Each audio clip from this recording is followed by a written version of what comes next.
You keep impressing me with something or the other in your every next sentence. You were preparing for Miss India now? Oh my God. What is it that you have not done? Tell me one thing that you have not done. I don't have a baby yet. That's the one thing. No, And I haven't traveled a lot of countries. So yes, that's two. yeah, And I but haven't that read is. a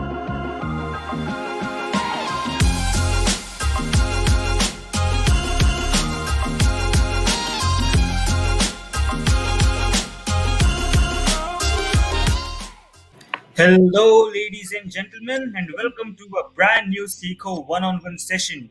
We have with us today an experienced, I don't know what to call her. She's so talented, she's so multi-talented, she's handling so diverse profiles. She's a CEO, she has worked in sales, she's worked in this, she has worked in everything, let me tell you. So I'm thoroughly excited for you guys to meet her and learn from. We have with us today Miss Tanya Singh. Tanya, how are you doing this morning? I am good, Anirudh. Thank you so much for organizing this, and I'm absolutely delighted. Also, can I please compliment you on the professionalism that you sort of, exhibited right before we started this call? Thank you so much, Tanya. Well, the pleasure is all ours. So, guys, as we know that this session is brought to you by Seco, a brand new educational platform that aims to make students job ready by imbimbing them with all the necessary skills using its innovative educational content. From 1 minute short videos to fully organized educational courses and practical learning boot camps, it works in all educational domains and will continue to do so as long as thought leaders like Tanya are there. And now, Tanya, let's have it from you. Let's hear from your journey and what we have in this session today for the store. Interesting that you asked me that question, right? So my journey looks like it's sort of some sort of method to the madness, really. But I started, well, I didn't really like college. So I skipped through most of my engineering years running a dance group. I skipped through most of my MBA years just doing internships and learning everything that I could from the industry. So I started from really good brands like Coca-Cola, Perfetti, Ogilvy, doing my marketing, sales, supply chain sort of understanding. And then I realized, oh my God, I'm so bored here, right? So the speed of my life needs to be faster. Somehow, in the final year of my college, before I finished my MBA, got a couple of job offers. One was Zomato. I would have been probably a crorepati today if I'd taken that up, but I did not. Mostly because of security issues. They were based in Chhatarpur back in those days, and my parents weren't really comfortable letting me go there. And the other company was an American, sort of Norwegian company called Meltwater, which was one of its kind, one of the first companies to start social media monitoring and tracking and analysis. And it was a very, very interesting interview. I don't know how I cracked it. I was probably not even in my senses. I didn't expect this to happen. And so I chose it, and there began my journey to sort of get trained in sales or how to sell. And we were selling software, right? So we had an office of 12 people, high intensity. Everyone was competing with each other. You literally had to get under the desks sometimes to call, okay? Because it was such a noisy floor, pretty much like the Wolf of the Wall Street, if you've seen the movie. And those are my beginnings, right? And from the very, when as a child, my parents would incentivize me. So if I would do the dusting, I would get 10 rupees as pocket money. If I would get 90% marks, I would get a phone, right? So I was very used to this whole carrot and stick approach of incentivization and decentivization. And I think that is what my journey is about. Apart from that, I've then sort of progressed from being an individual contributor in sales, selling software, to doing 0 to 1 phases at companies like Cast24. I have had the pleasure of working with your founder Arihant at Freshworks as well. And so the larger theme has been business development. Now across the board, then Hindustan Times has employed me to sort of run their podcast business and manage a P&L. Zomato would have employed me to launch a few cities for them for Zomato Gold. And it's just been sort of growing horizontally across the board. I've dabbled in policy a little bit, but even my work at Invest India at the Prime Minister's office was mostly influence, communication, and negotiation. So those are the 3 keywords that I would associate with myself in terms of my personality. I'm great at formulating win-win outcomes. I hope that suffices. Oh my God, oh my God, oh my God. I need some time to recover. I'm totally blown away. I mean, that LinkedIn profile was just a trailer, not even a trailer. I'm right now, I'm literally having goosebumps. Oh I have my God. also run a restaurant, Anirudh. I have sold door to door. I have done a lot of things that I don't mention on my LinkedIn because otherwise no one will give me a job. I don't know how many years have you lived? I mean, 300 to 400 years, I suppose. A lifetime, a lifetime, lifetime. 2 to 3 lifetimes. Nobody can do this much in one lifetime at such a young age. Oh my god. All right. So, Tanya, that was totally beautiful and very, very, I don't know, exhilarating. So, Tanya, before we start the main Q&A round, we have a little icebreaker to know the non-professional Tanya. So, who is Tanya's favorite celebrity, what she likes to eat, and whatever interests her will know directly from you in the form of a rapid fire round. I'll ask 5 questions back to back. The maximum time for you to answer each question will be 5 seconds. So don't keep us waiting. All right. Okay. So the first question is any movie or TV series that you would recommend everyone to watch? Well, I'm a bit of a dark kid, so Hannibal. Wow. Hannibal, I am not entirely sure, but has it got something to do with Hannibal Lecter? Yes, it does. If you've ever seen Silence of the Lambs, it's sort of a Okay. series, and I'll tell you why you need to watch it, right? A couple of reasons. So, it's aesthetically created, even though it's the darkest show on earth, right? Because this man is a psychopath, sociopath, and he's killing people for some strange tick that he gets. The other thing is that both of the negotiation between both the main protagonists is very, very intense. I think it was very, it was interesting for me to learn from that, how to deal with tough people, how to deal with people who've sort of lived a life and have their own very, sorted head. So that's why. But well, if that's not where you want to head, there is a very beautiful show called Atypical. It talks about a kid with autism and his life and his struggles. I think that's also very, very important for everyone to see, because it just helps you provide that empathy towards different people, different situations, and what they might be going through. So Tanya, Hannibal versus Buffalo Bill. Who would you go for? Oh, Hannibal, always. Hannibal. All right. Great choice. Okay. So the next question is one secret in professional life that has always worked for you. There is no secret, but can I just say this? It's a life skill, Yes, confidence, sure, of course. Yeah, whatever you like. Uh, just confidence. Okay, so no matter that's what you do, if you can't sort of upkeep yourself, present yourself, and do it with confidence, there is no point really. So that helps. That helps everywhere. and that is very, very apparent. The way you talk, the way you express yourself, it's pretty evident. All Mhm. right. So the next one is the next big thing planned in your career ahead. I mean, you've already done so much, but is there something that is still on your bucket list? I want to run for prime minister. My vote goes to you. I don't see any candidate. I will All right. remember this, Anirudh, then I will hire you to do my campaign. I'll be more than happy to do it. I mean, I can tell the world that I mean there is no thing that she hasn't done, and there is nothing that she cannot do. So of course, I'll be more than Interesting. happy to Well, do it. thank you for saying that. Interestingly, not done a thing doesn't qualify. You also need to remember a lot of history, which I'm not very good at. So once I reach through that hiccup, maybe I will run. I'm pretty sure once you get your hands on that, you'll be killing it that as well.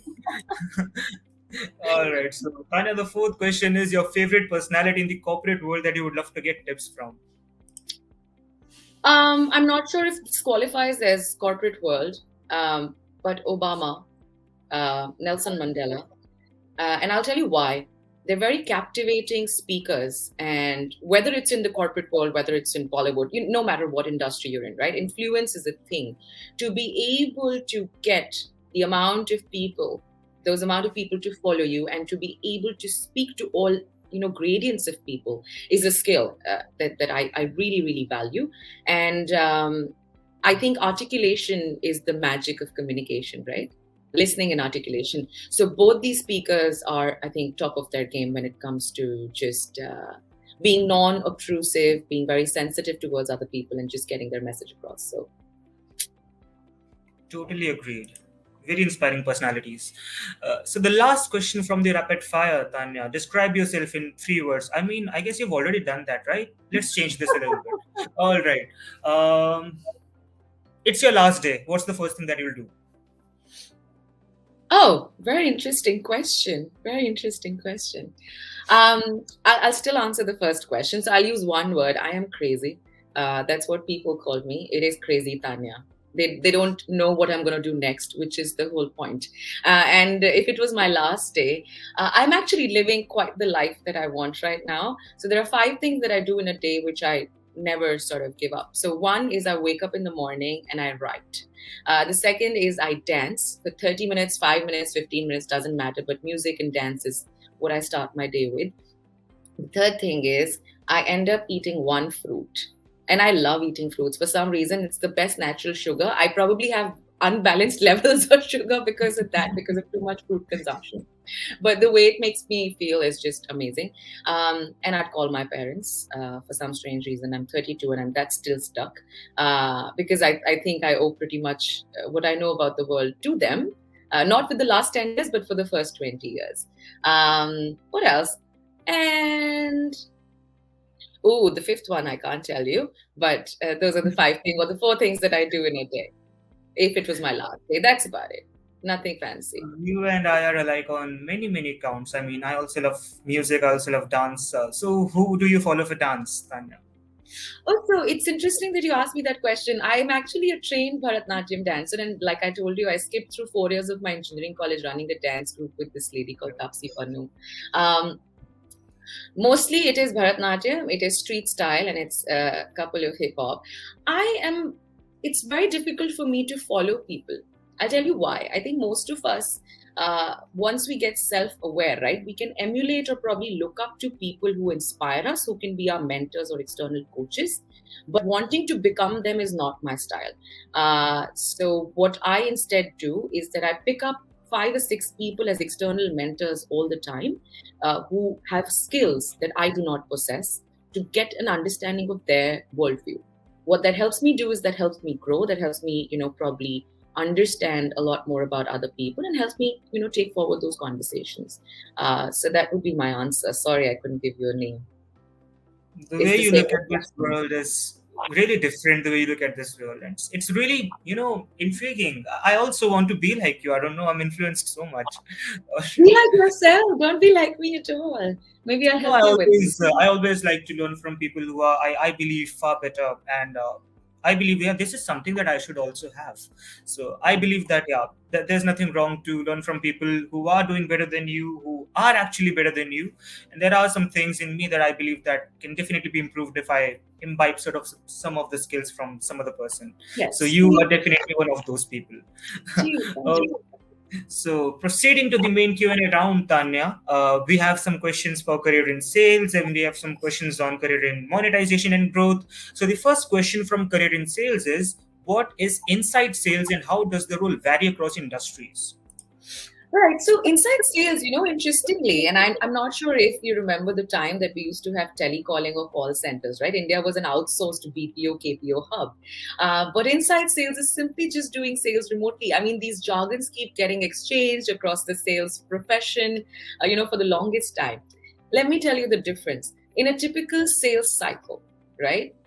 A customer or your prospect goes through 5 stages. You basically reach out to them, you acquire them, or you generate interest. Then you get them to engage with you. So you'll give them a demo, you'll explain about your product, etc., etc. Then you'll have consequent meetings to make sure that it's qualified, the pricing is agreed, the value is agreed, and then you will close the sale. Then becomes the retention and maintenance function or the growth function, wherein you're able to then retain the client through the life cycle because you want recurring money and you can't keep acquiring, because it's expensive to acquire customers. And then, of course, you grow revenue from the same customer. Now, when you take this same pipeline methodology in inside sales, you just basically break it down and you do it remotely. So instead of going on the field and meeting a person one-on-one, you would be doing the same process remotely, wherein you're sending emails, you're booking calls, you're booking demos, and the process turns out to be 40 to 50% sort of more cost effective than traditional field sales. Now, there are 3 factors to answer the second part of your question. It's not an industry specific function, but traditionally, if you see, right, a lot of our industries like shipping, manufacturing, oil and gas, people are not as present on LinkedIn. Okay, and people don't really share their email IDs. And if you go to the Fortune 500 companies, the top executives, you'll not really get their contact details very easily. And the receptionist or, their EAs are sort of the barriers to reach out to them. Now, inside sales, the success of it really doesn't depend on industry. So obviously, the more technology-driven industries like software as a service, anything that has to do with customer acquisition, wherein you can get hands on a database, that will be more ideal for inside sales. But the factors that determine whether a sales organization will utilize a field or inside sales model is typically dependent on the stage of development of the product, the complexity of the product sold, right? I, for example, today sitting in Invest India cannot speak to diplomats online all the time. It is just not their way, right? So in those organizations, my inside sales process maybe is good enough to just reach out to people to establish contact, but post that I will need to send someone to the other country to interact or speak to the person one-on-one. And the third thing is the sales leader. Let's say today you hire me or you hire someone who's probably 10 years more experienced than me. Given where they learned their sales skill and their bias towards meeting people in person, that's something that varies as well. A 40-year-old sales guy would still prefer field sales today, and someone who's younger, who's a little more comfortable with technology, is more transactional in nature, can just call you, get a yes or no and keep the phone, will prefer the inside sales model, definitely. So that would be the answer. Wow, so concisely you've explained everything. It's beautiful. All right, so the next question, Tanya, is that what does the career progression in inside sales look like? I mean, your journey has already shown it a lot, but we'd love to hear from your experience. So there are two parts to it, right? So you can either grow horizontally in organizations or grow vertically in an inside sales role. Now, in terms of your vertical progression, you will start as an SDR. An SDR is typically an entry-level candidate who will clean up the database, prospect new clients, research, punch in 50 to 100 calls a day, and book meetings for the demo for the product. Then the next level comes. The next level is the account executive. He's going to research your prospect, prepare the pitch, provide the demo, and then close the deal. The account manager, which is the third level, is sometimes, and these can sort of be moved around a little bit. Sometimes you have a technical account executive or a technical account manager, someone we also typically call as the pre-sales guy. This is the guy, once the SDR has booked the meeting, or the girl, sorry, why am I being not gender neutral? But this is the person that essentially is very in depth into the product and will be assisting your sales throughout the entire cycle after the SDR process to close it and to provide any sort of, technical expertise. And so coming back, the account manager is similar to a client servicing role, wherein you've acquired these clients, you manage those accounts, and you're responsible for retention and growth year on year, month on month, depending on your targets.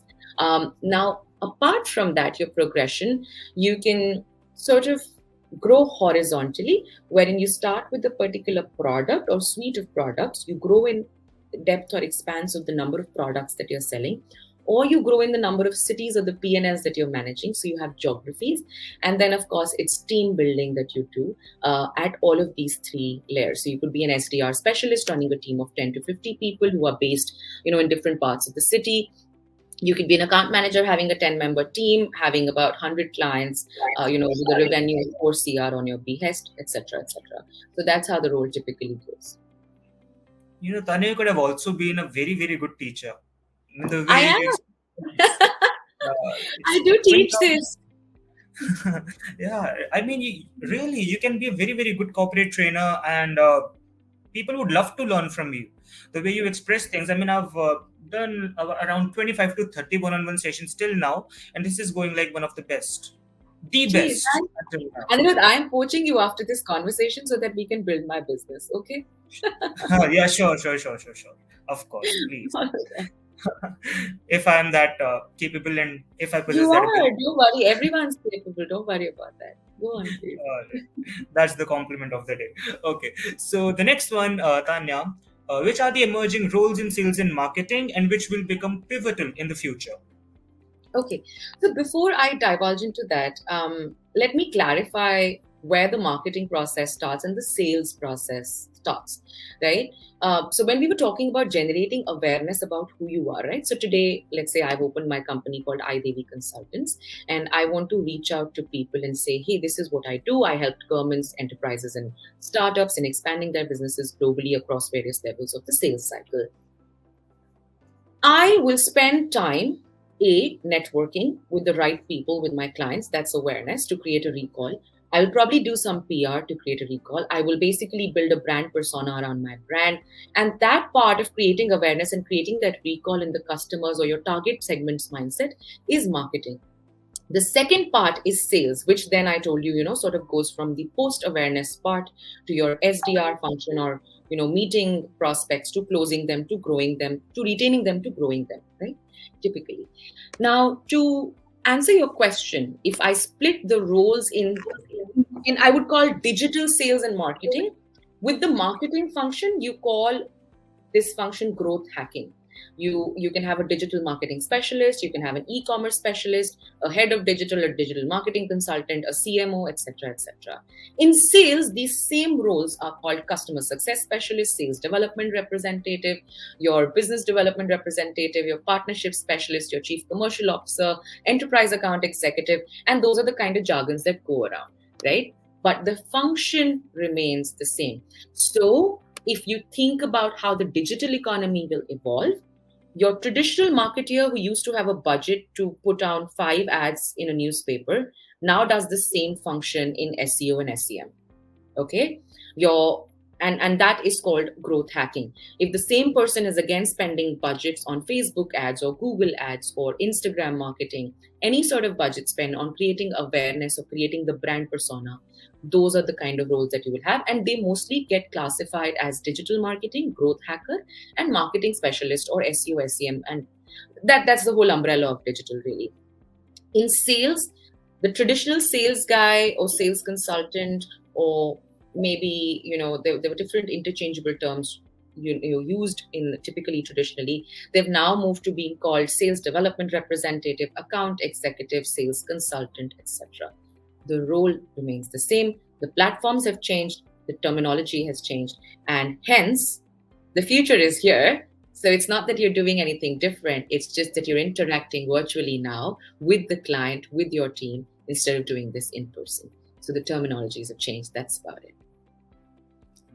Tanya, I'm really sorry that I'm boring you a lot. I mean, it is just you that who's talking. Usually, what happens is that mostly I've done one-on-one sessions that were based on finance, and since finance is the only thing that I'm good at, so there I get to contribute a lot to the session. But since you're almost covering everything in your answers, and even if there is something left out, then I won't be able to contribute to it. So I'm really sorry that I'm the most boring interviewer right now. Really no, sorry it's for great. that. You're not cross-questioning me. It's awesome. No, you would have been able to, kill me if I was cross-questioning you. You would just say, "Shut up." No, don't worry. No such thing. Go with it. Go be yourself. So the last question from sales: how can a salesperson be persistent without irritating prospects? This is a very interesting question. Okay. Now, if I tell you this, I'll have to kill you, right? Because this is my secret sauce. But in terms of practical advice, Anirudh, there are typically 5 qualities of sales winners, right? They have to be persistent, they have to be tenacious, they have to be disciplined, and they have to have stellar listening and conversational skills, right? And I can tell you this from my experience. I have been blacklisted from companies in the past because I was superbly persistent. Okay. And you have to understand that every person is different. There is no one way to approach all your prospects. Having said that, that was my best quality, and that would be why people would hire me, because I was great at acquisition and I was super persistent and I would not leave people. But what you can do as a salesperson is, let's say today you hit a prospect who's not in the right mood, you've called them at a bad time, they've probably gotten 10 more sales calls today, they don't really care about you, they have a crazy deadline at work that they're meeting themselves. And the more senior you go in terms of your prospects, right? Aaj aap ek CEO ko phone karoge. He's not having as much time as you and me probably will have when we're starting out our career. We're chilling, we're learning, etc., etc. But sometimes these conversations can lead you into a very bad spot because you've just called the person at a bad time and he doesn't want to buy anything. What you do instead is you take a step back, you give a person a cooling period. Okay. I'll give you an example. The guy who recruited me at Freshworks, the global head of SDR then, was a client who bought from me at Meltwater after I left the company. So I built value with him. He was then the marketing head of Sundaram Finance. I built value with him for 6 months. I kept convincing him. Thankfully, the product for us changed and the feature that he wanted came after 6 months. By that time, I had left the company. But the recall that I had built by just being patient yet persistent about the fact that I was selling something important and it would add value to his organization stayed with him for those 6 months, and he bought that solution after 1 year of sort of me working in there. So the point here is that you've got to be very, very interested in your customers. You've got to build a relationship. It can't be transaction always, right? And that's what leads you to long-term sales. That's something that I've always carried forward, no matter how pushy your boss is. Your customer is your king eventually, because he's responsible for paying you the money that you will earn in the incentives. And you need to find a way to push back to your manager and say, hey, forget hitting the target. I've opened up a pipeline of 100 prospects and 2 or 3 out of them should close. However, these are my special clients. Let's talk about these. These are strategic wins. And if I can take your help, let's be patient with them and they will come to us. And I think people understand that now. So really, you just have to be very agile and very flexible on how you approach people. For example, today, you and me, right? It's a very different equation. We can't replace this or replicate this if I was to speak to a third person and you were to speak to another person. It's a very binary equation, if that makes sense. All right, Tanya. So now we are done with the questions on career and sales, and now let's proceed to the questions on monetization and growth. So first we have, what are the different types of revenue models or streams that are available which company can explore? I mean, there are a lot of them, but how would you categorize them? So let me try, since we're speaking about inside sales and online businesses technically working remotely from home, let me try and put perspective of what works in the online subscription models. Now, typically, the one that you would have experienced the most as a consumer is the subscription model. Examples are Spotify, Netflix, wherein there's a content library or a service library, and for a certain amount that you pay per annum, you can actually use the services. Another good example of this is the Zomato Gold model. Have you ever used Zomato Gold? No, I use Swiggy. You haven't.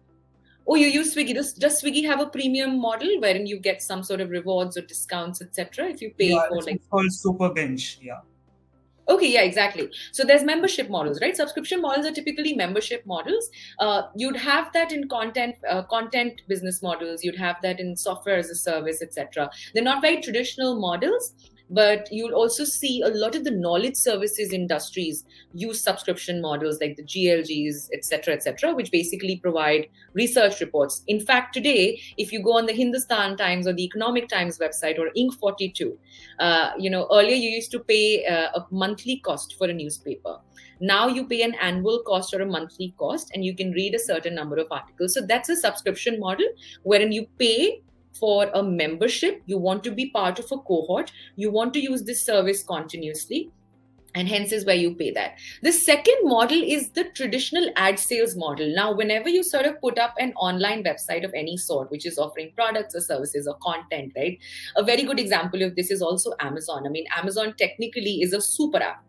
They started from books. Now they sell practically everything, right from fast moving consumer goods to durables like the ACs, etc., to very, very interesting stuff, right? You can find everything on Amazon globally. And when this whole game is about user acquisition, so the more number of users are on your platform online, you can monetize it a couple of different ways. So you'd see Amazon or a Zomato also use the ad sales model. Ad sales can be differentiated in terms of customers or clients or businesses looking to collaborate with them can pay per click. So you'd put up a banner saying, there is a sale on Reliance Gold on an Amazon right when you enter the home page. And sometimes you just randomly end up clicking it. What that does is that takes the user to a different page, and then you're reading an ad. You're reading an ad of a very different product, which has nothing to do with Amazon at that point of time, right? And that's the pay-per-click model, because they have a volume of users, literally lakhs and millions of users coming every day globally, or even in a certain country. They can actually sort of use this revenue model. The second revenue model in the same cohort actually is your banner sales, or your real estate sale is what I call it. Sponsorships, PPC campaigns, again, banner ads. And then the third one is the affiliate marketing model. This one goes back to something like the voucher system in Groupon, right? Today, I tie up with 15 to 20 brands and I say, okay, I have a website. I'm going to get you users. All you have to do is give me the best discount that you can offer. तो आज Lenskart का एक चश्मा 15% discount पे बिक रहा है, 10 दिन का ऑफर है, ठीक है?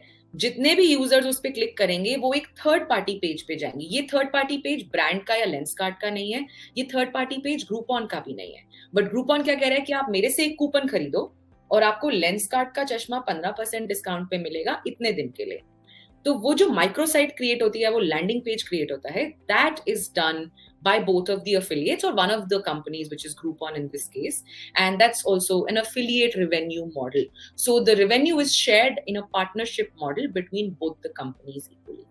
Because one is deriving the sale out of it, and an inflow of a customer that is not technically Lenskart का customer नहीं है. वो Lenskart का customer उनकी खुद की वेबसाइट पे जाएगा, but वो Groupon का customer है और उसको reroute कर रहे हैं to the Lenskart microsite. So those are typically the few revenue models. Do you want to know traditional revenue models? I'm sticking to online because of the sake of our discussion is pretty much inside sales, growth hacking, etc. Right. Let's stick to the digital only. Tanya, we have discussed 3 to 4 models, and I'm interested to know that how should a company look at it? How should a company decide that which model will work best for me? So, what do you say? So there are certain things which are known across businesses. Okay, there are certain consumer behaviors that are known. For example, referral or community-based selling, right? What that means is that if I buy a really good car and you and me have lived in the same society and we are friends and we're always trying to one up each other, and I'm probably the expert on cars, you are motivated to come to me for advice. Okay, and you might buy a certain car because the 10 friends that you have bought a range of cars, right? That is community-based selling. The same goes for when you sell softwares on a very business to business. This is B2C, but when you go to the B2B side of things, this is instead called a referral model.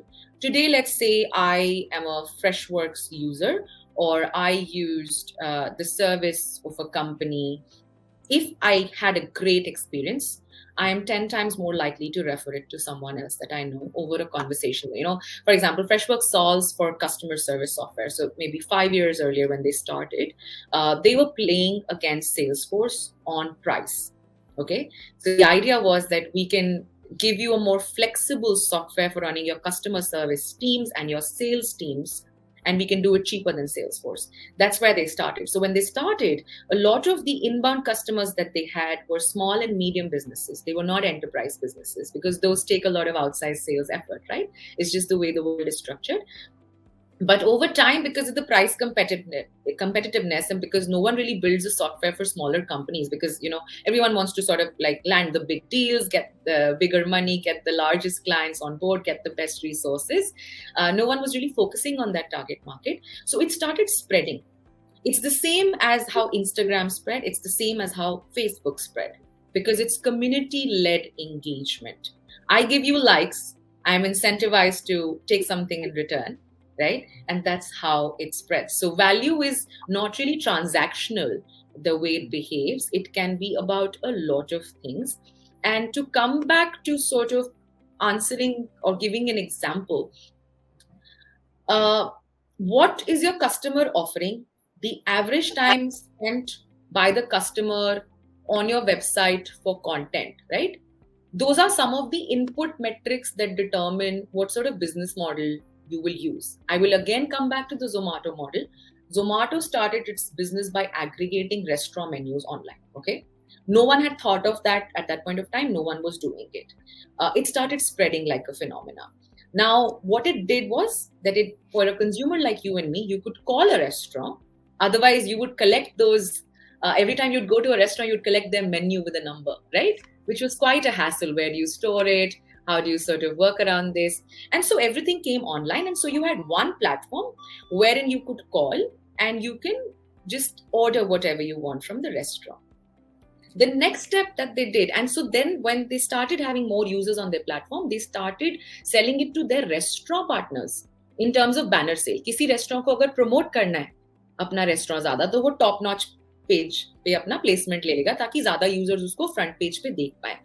उसी के आगे बढ़ के जब उनके पास बहुत सारे consumers हो गए and people started ordering from them regularly, based on that, they launched the Zomato Gold program, which was a subscription-based model, wherein you're matching the top 1% restaurants with the top 1% users, because you know कि मेरी pocket में अगर 5,000 खर्चने का appetite है, तो मैं एक Oberoi के restaurant में या ITC के restaurant में जा सकता हूँ. So that's how business models and revenue models evolve. They're never singular in nature. Today, in a lot of edtech companies, you see that there are a lot of trainers who give bite-sized content, much like in Seeko. There is a lot of one-on-one intervention if the trainer is really good in interacting with an audience. So that's your secondary revenue model. The third model can be you can actually tie a university and you can sort of ensure that the degree or the validation of that certificate is done in a particular way, and that's your third revenue model, wherein the university is also going to be paying you money because their skin is in the game. So basically, there is no singular measure through which you can judge as to what commercial model is going to suit your business. You have to keep it evolving. You have to keep it dynamic in all sorts of time. And no, again, what is your customer offering? What is the value that the customer derives from coming to your platform, right? So if it's a business-to-business sale, I need to have a website and I need to have pricing, which is in essence with the market value. If it's a completely new product, then I need to get creative. Whatever sells is my median range of what revenue model I should be choosing. And then we come to some tried and tested models, right? The Spotify's and the Netflixes of the world. Immense content library. The whole point of that platform is consumer choice. So today, as Spotify, I basically start giving everyone everything for free. I get them used to my platform and then I start charging an annual subscription. And it's masses, right? So I earn so much in that B2C environment, which is very different from how you price your products. If you've seen software specifically, right now in the whole digital age, you will see a per user per month cost for logging into a software, right? If your organization buys a Salesforce or your organization buys a Freshworks. So it really depends on the value the consumer derives and what you get. All right, wonderful. So Tanya, we know that in today's world, there is a lot of invasion in the privacy of the customers. Just to know what the customers want, just as to see what the customer values, there is a lot of invasion in the personal space of the customers. We don't know when we are being watched, what are being watched, at what locations we are being tracked. So what do you think is the trade-off? Should companies go there just to see that what their customers want, or is it a healthy practice? Is it ethical in your perspective? This is a very dichotomous debate. It's how there is night after day and how there is day after night. But let me try and break this down in terms of my perspective. So there are two layers to it, right? There is ethicality and consent, which need to be practiced between the organization and its consumer or its target consumer group. And then there is cybersecurity, which is a national concern, right? Because we live in a world with boundaries and every country has its own government and business practices and law of the land, right? Now, if I try to break this down again for you, ethical is a term subject to interpretation of the digital laws of the state. Fortunately for businesses and customers, we live in a world where in most countries right now, and this is happening as we speak, most countries earlier for the last 10, 20 years did not really have laws or very well-defined e-commerce, digital data protection laws, etc. And we saw the onset of this trend in the US by the Federal Trade Commission. After that, 3.5 years ago, the Brexit and EU regulations started, and those regulations got released only last year. So it was such a complex scenario trying to sort of, first form how the laws of the land will work in terms of trade between UK and the EU separately, and then to sort of draft those regulations for each country, taking into consideration how each country works. And now India has its own version to prevent cybersecurity threats on a country level. So India has three. India is trying to they've put out a draft for the e-commerce rules, which applies to all sorts of businesses that basically operate on a digital medium, whether it's an Amazon, Flipkart, or even these content websites. Then there are digital data protection rules that they're also formulating to make sure that there is adequate consent, and you're not sharing your consumer data with anyone else, because that is very liable to happen, and that is a privacy concern for the consumer as well. The third thing that is happening is that most advertising communication acquisition platforms like Facebook, Google, etc., they are fairly more compliant, and they keep amending their policies as per state or country laws that they operate in. So every time you sign that consent form, when you enter Facebook, you'll see that every month almost you have a refresh of their policy. Unfortunately, the problem is most consumers will not read through it, right? So the power, if needs to go in the hand of the consumer to even have a fair choice, which is where the government needs to intervene, that there's still a lot of gray lines around it. And the other thing is that the ecosystem of the success of the business is dependent on providing choice to consumer, right? When you're trying to provide choice, it becomes a much more complex ecosystem than it looks like. Now, in simpler terms, yes, it is perfectly fine to use your knowledge of consumer behavior to market a product to them digitally, as long as you are not acting against their consent. You are providing all the necessary declarations and honest information about your product and service. It is ethical to nudge your customer by creating a recall in the customer's headspace to influence him to buy within the framework of the platform rules and the industry regulations. So it is quite ethical, if that answers your question. That definitely answers my question. In fact, that has definitely changed my opinion.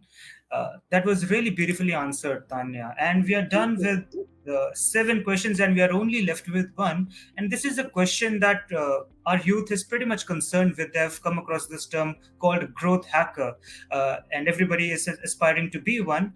So, what do you think, Tanya? Is it something that is natural in a person to be a growth hacker, or is it something that can be acquired by practice or learning? What does it actually take to be a growth hacker?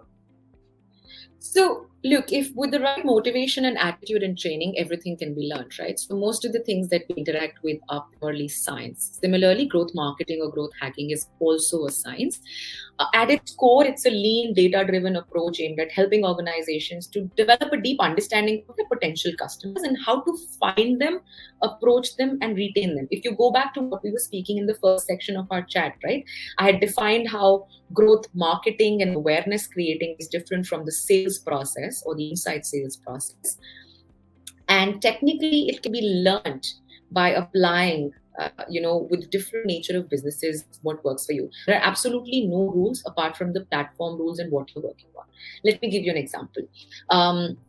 Let's speak about the podcasting business landscape, and let's assume you have a meditation podcast and your target consumer group is 18 to 35-year-old people.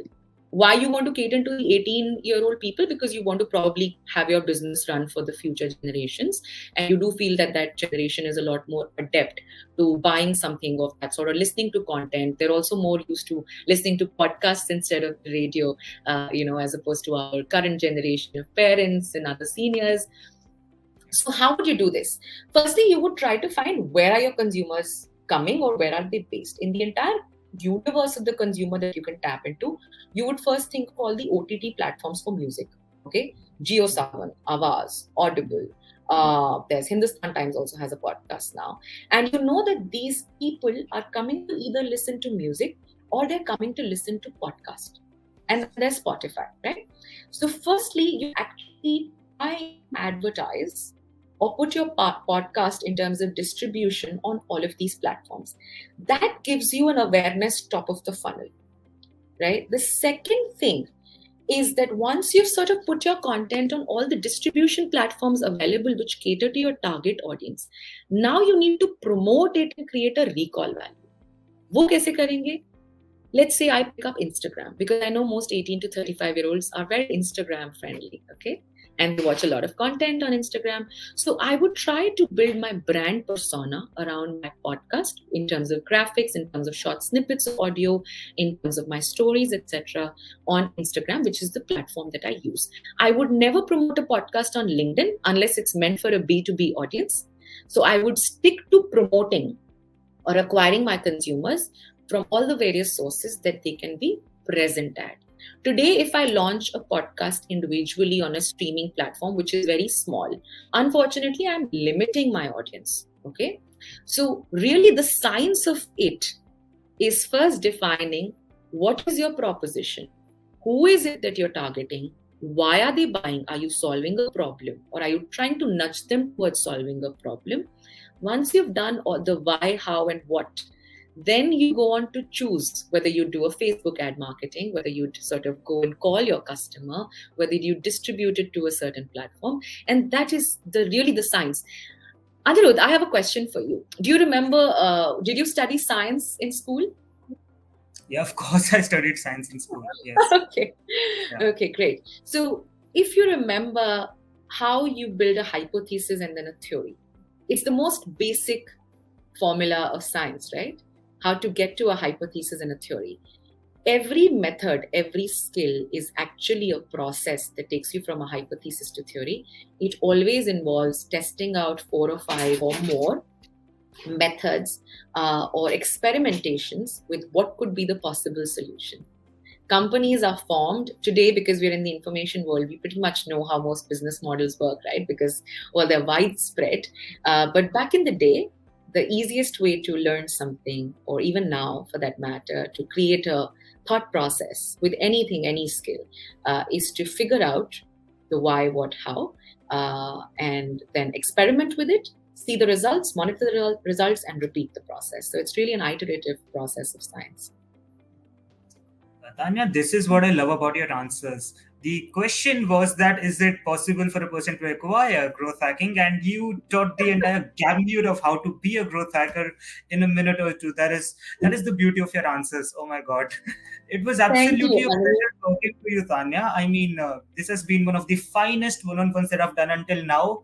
It was absolutely a pleasure. And I definitely believe that your answers is going to help thousands of people are looking out for such content. We can't thank you enough, Tanya. Thank you so much for sparing your very precious time, coming here and enlightening us with your wisdom. Thank you so much, Tanya. Anirudh, you are very kind, and I'm very grateful. And you'd be happy to know that your current founder, like I said again, has been my boss 3 years ago. So I'm absolutely delighted to be even adding value to this. By the way, I prepared for Miss India, so my answers are always stellar. But thank you for saying that and acknowledging that. And I'm hoping the students on your platform can gain from this.